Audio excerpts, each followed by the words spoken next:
আসসালামু আলাইকুম ও রহমতুল্লাহ। স্ত্রীর প্রতি স্বামীর 11টি দায়িত্ব ও কর্তব্য। সুখী সংসার গঠনে স্বামী স্ত্রী দুজনেরই বিশেষ করণীয় আছে, কিন্তু পরিবারের দায়িত্বশীল হিসেবে এক্ষেত্রে স্বামীর দায়িত্ব বেশি। একটি সুখী পরিবার গড়তে স্ত্রীর প্রতি স্বামীর 11টি দায়িত্ব ও কর্তব্য নিয়ে এই ভিডিওতে আলোচনা করা হলো। তা হলো নম্বর 1, উত্তম ব্যবহার। উত্তম ব্যবহার দিয়ে অন্যকে জয় করা যায়, তার হৃদয়ে আসন করে নেওয়া যায়, এমনকি শত্রুকেও বশে আনা যায়। তাই স্ত্রীর সঙ্গে উত্তম ব্যবহার করতে হবে, কেননা সে তার স্বজন ছেড়ে শুধু স্বামীর কাছে আসে। আল্লাহ তাআলা বলেন, তোমরা স্ত্রীদের সঙ্গে সৎভাবে বসবাস করো। যদি তোমরা তাদের অপছন্দ করো, তবে হতে পারে তোমরা এমন বস্তুকে অপছন্দ করছো যার মধ্যে আল্লাহ তাআলা প্রভূত কল্যাণ রেখেছেন। সূরা নিসা আয়াত 19। নম্বর 2, স্ত্রীর সঙ্গে একান্তে বসা ও খুশগল্প করা। অবসরে স্ত্রীর সঙ্গে একান্তে বসে কিছু গল্পগুজব করা, তার মনের কথা জানা বোঝা, তার কোনো চাহিদা থাকলে তা জেনে নিয়ে পূরণ করা স্বামীর জন্য জরুরি। আয়েশা রাদিয়াল্লাহু তাআলা আনহা বলেন, নবী করিম সাল্লাল্লাহু আলাইহি ওয়াসাল্লাম যখন ফজরের সুন্নত সালাত আদায় করতেন, তখন আমি জাগ্রত হলে তিনি আমার সঙ্গে কথা বলতেন, অন্যথায় তিনি শয্যা গ্রহণ করতেন এবং ফজরের সালাতের জন্য মুয়াজ্জিন না ডাকা পর্যন্ত শুয়ে থাকতেন। সহিহ বুখারী হাদিস নম্বর 1161। নম্বর 3, স্ত্রীর জন্য সুসজ্জিত ও সুবাসিত হওয়া।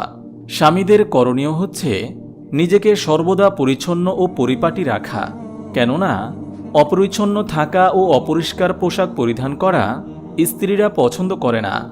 ইবনে আব্বাস রাদিয়াল্লাহু তাআলা আনহু বলেন, আমি আমার স্ত্রীর জন্য সুসজ্জিত হতে এমন পছন্দ করি যেভাবে আমার জন্য তার সুসজ্জিত হওয়া পছন্দ করি।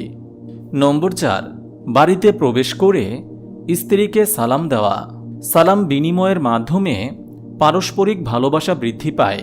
সেজন্য বাড়ি থেকে বের হতে ও বাড়িতে প্রবেশকালে বাড়ির অধিবাসী বিশেষত স্ত্রীকে সালাম দিতে হবে।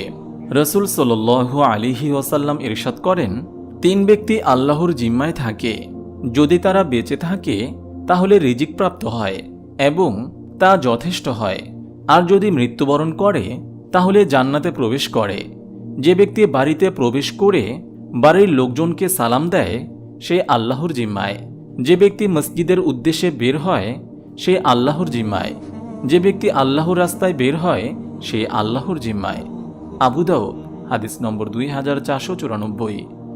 নম্বর 5, স্ত্রী অসুস্থ হলে তার সেবা করা। স্ত্রী অসুস্থ বা রোগাক্রান্ত হলে সাধ্যমতো তার সেবা করা স্বামীর কর্তব্য।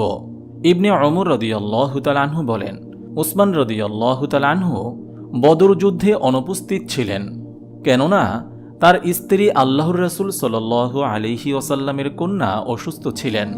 তখন নবী করিম সাল্লাল্লাহু আলাইহি ওয়াসাল্লাম তাকে বলেন, বদর যুদ্ধে যোগদানকারীর সমপরিমাণ সওয়াব ও গনিমতের অংশ তুমি পাবে। সহিহ বুখারী হাদিস নম্বর 3130। নম্বর 6, স্ত্রীকে সহযোগিতা করা। স্ত্রীকে পারিবারিক কাজে সহযোগিতা করা স্বামীর জন্য একান্ত করণীয়। বিশেষত সে অসুস্থ হলে বা তার পক্ষে কোনো কাজ কষ্টসাধ্য হয়ে পড়লে তাকে সাধ্যমতো সহযোগিতা করা জরুরি। আয়েশা রাদিয়াল্লাহু তাআলা আনহা বলেন, তিনি পরিবারের কাজ করতেন। যখন সালাতের সময় হতো তখন তিনি সালাতের জন্য বের হয়ে যেতেন। সহিহ বুখারী হাদিস নম্বর 676। নম্বর 7, স্ত্রীর প্রতি উত্তম ধারণা রাখা। অনেকে স্ত্রীকে অযথা সন্দেহ করে থাকে, ফলে তাদের মধ্যে মনোমালিন্য ও ঝগড়া বিবাদের সৃষ্টি হয়। তাই সন্দেহ করা ঠিক নয়। আল্লাহ তাআলা বলেন, হে মুমিনরা, তোমরা অধিক অনুমান থেকে দূরে থাকো, নিশ্চয়ই কোনো কোনো অনুমান পাপ। সূরা হুজরাত আয়াত 12। স্ত্রীদের প্রতি সুধারণা পোষণ করা মুমিনদের জন্য অবশ্য করণীয়। যেমন আল্লাহ তাআলা বলেন, যখন তোমরা এরূপ অপবাদ শুনলে তখন মুমিন পুরুষ ও নারীরা কেন তাদের নিজেদের মানুষদের সম্পর্কে উত্তম ধারণা পোষণ করল না? সূরা নূর আয়াত 12। নম্বর 8, স্ত্রীর চাহিদা পূরণ করা। স্বামীর উপর কর্তব্য হচ্ছে স্ত্রীর চাহিদা পূরণ করা। রাসূল সাল্লাল্লাহু আলাইহি ওয়াসাল্লাম বলেন, তোমার উপর তোমার শরীরের হক আছে, তোমার উপর তোমার চোখের হক আছে, এবং তোমার উপর তোমার স্ত্রীরও হক আছে। সহিহ বুখারী হাদিস নম্বর 1975। নম্বর 9, স্ত্রীর সঙ্গে পরামর্শ করা ও তাকে গুরুত্ব দেওয়া। স্বামী স্ত্রী দুজনের মধ্যে একটি সুখী সুন্দর পরিবার গড়ে ওঠে। এক্ষেত্রে কারো অবদান কম নয়। কাউকে খাটো করে দেখার কোনো সুযোগ নেই, কারণ স্বামী বাইরের কাজ করে আর স্ত্রী বাড়ির ভেতরের কাজ আঞ্জাম দিয়ে থাকে। তাই পরিবারের যে কোনো কাজে তার সঙ্গে পরামর্শ করা ও সঠিক হলে সে পরামর্শ মূল্যায়ন করা উচিত। আল্লাহ তাআলা বলেন, আর জরুরি বিষয়ে তাদের সঙ্গে পরামর্শ করো। সূরা আলী ইমরান আয়াত 159। রাসূল সাল্লাল্লাহু আলাইহি ওয়াসাল্লাম ওহী নাজিলের পরে খাদিজা রাদিয়াল্লাহু তাআলা আনহার সঙ্গে পরামর্শ করেন। সহিহ বুখারী হাদিস নম্বর 4953। এবং তিনি হুদায়বিয়ার সন্ধিকালে উম্মে সালামা রাদিয়াল্লাহু তাআলা আনহার পরামর্শ গ্রহণ করেন। সহিহ বুখারী হাদিস নম্বর 2732। নম্বর 10, স্ত্রীকে তার পরিবারের সঙ্গে সাক্ষাতের সুযোগ দেওয়া। স্ত্রীকে তার মা বাবা, ভাই বোন ও নিকট আত্মীয়দের সঙ্গে সাক্ষাতের সুযোগ দেওয়া উচিত। আর এক্ষেত্রে প্রয়োজনে নিজে সঙ্গে নিয়ে যাওয়া বা মাহরাম ব্যক্তিকে সঙ্গে দিয়ে পাঠাতে হবে। ইফকের ঘটনাকালে আয়েশা রাদিয়াল্লাহু তাআলা আনহা অসুস্থ হলে তিনি পিতার বাড়িতে গমনের জন্য রাসূল সাল্লাল্লাহু আলাইহি ওয়াসাল্লামের কাছে অনুমতি চান। রাসূল সাল্লাল্লাহু আলাইহি ওয়াসাল্লাম তাকে অনুমতি দিলে তিনি পিতৃগৃহে চলে যান। সহিহ বুখারী হাদিস নম্বর 2661। স্ত্রীকে দ্বীনের ব্যাপারে নির্দেশ দেওয়া।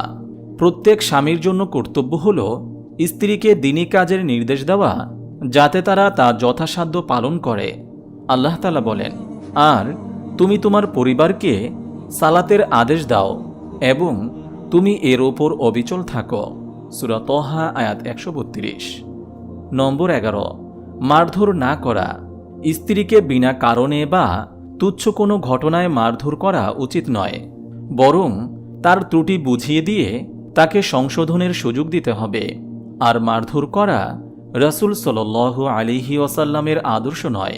নবী করিম সাল্লাল্লাহু আলাইহি ওয়াসাল্লাম কখনো তার স্ত্রীদের প্রহার করেননি। আয়েশা রাদিয়াল্লাহু তাআলা আনহা বলেন, রাসূল সাল্লাল্লাহু আলাইহি ওয়াসাল্লাম নিজ হাতে কোনো কিছুকে প্রহার করেননি, না তার কোনো স্ত্রীকে, না কোনো খাদেমকে।